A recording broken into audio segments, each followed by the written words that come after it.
A few weeks ago, I hopped on a coaching call with a client and I could immediately tell that something was wrong. My client, who shows up consistently, does the work, and is not easily rattled at all, they came to our call really frazzled and defeated. And when I asked what was going on, what came out was a feeling of overwhelm that they couldn't quite name. Because it wasn't just one big thing that was getting in their way, it was everything. Unfinished tasks, half-started projects, conversations they'd been putting off, decisions that were sitting in limbo. Now, none of these things alone were catastrophic, but everything all piled together was heavy and suffocating, and it was impacting them in so many different ways, from their energy to their motivation, their productivity, their creativity. They literally felt like they were drowning in a sea of unfinished things. So we did something a bit counterintuitive.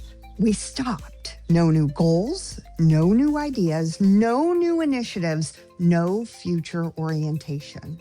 Just one single focus, looking back at everything that had piled up and closing open loops. And after a week of intentional effort, they were a completely different person. They came back calmer, clearer, and more energized than they had been in months. Now, there's actually a science-based explanation for their shift.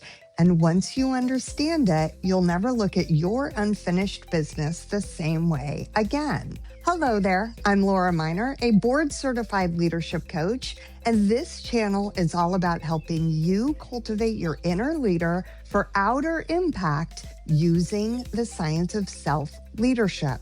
So let me tell you about the science behind what happened to my client. Because once you see it, everything else starts to fall into place. So in the 1920s, psychologist Bluma Zeigarnik noticed something really odd. Waitstaff in a cafe could recall every complicated detail about a customer's order so long as the customer had not yet paid the bill. But the moment the bill was settled, the information just disappeared from their memory and minds. Bluma was intrigued, so she did more research, and it led to a finding that has been replicated repeatedly since. It turns out unfinished tasks take up way more brain space than completed ones. Think of it this way. When you start something, it's like your brain opens up a tab, and then that tab stays open, running in the background and consuming resources. And it does this until you've finished the thing. And if you have multiple things started but not finished, then you wind up with multiple tabs in the background, all using up your cognitive resources. But it gets even worse than that.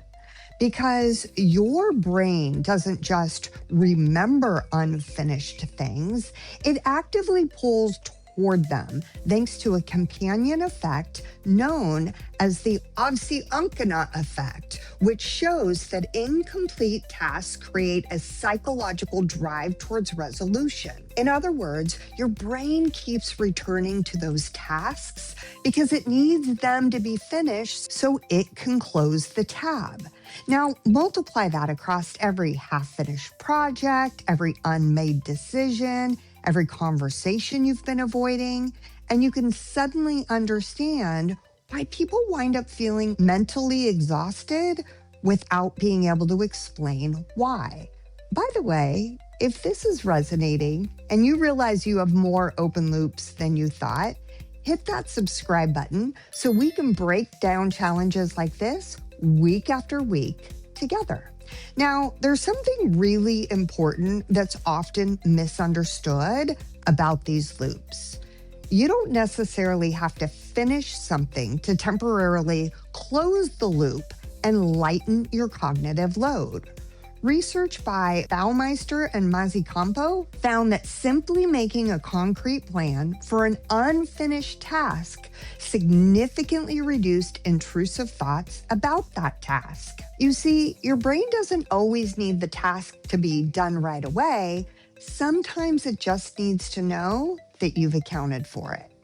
Because once it's accounted for, your brain can close the tab and move on to the next thing. Okay, so now we understand what is going on, but what can we actually do with this information? Well, start by making a list of every tab that's currently open in your mind. Do a brain dump of all the things that are sitting unfinished.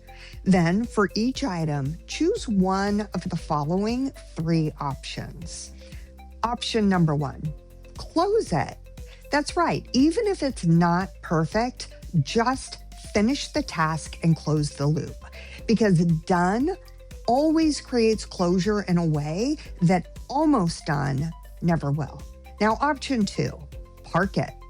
If you can't finish it right now, write out a concrete action step for moving the task forward later and capture that action step in a place that you can't forget it. Whether that's a block of time in your calendar, your agenda, whatever it is that works for you, just so long as it's written down. This gets it out of your head and into a system you can trust, which quiets the loop so it's not taking up as much brain space. And finally, option 3, release it. Because the truth is, some things simply don't need to be finished. They just need to be let go of.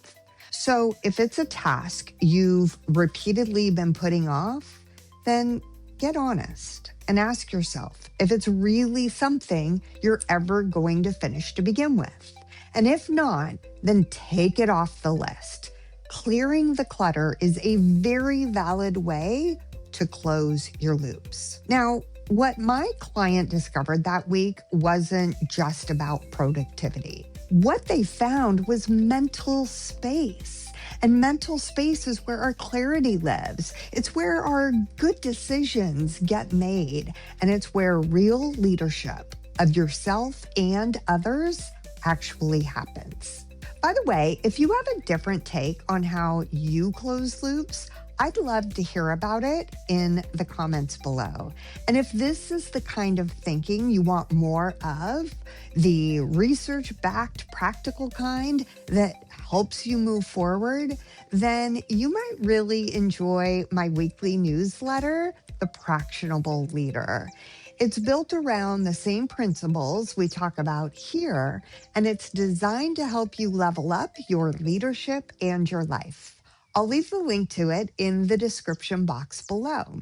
Oh, and if you want to continue your self-leadership journey right here and right now, then go check out this video right here, and I'll be there waiting for you when you do.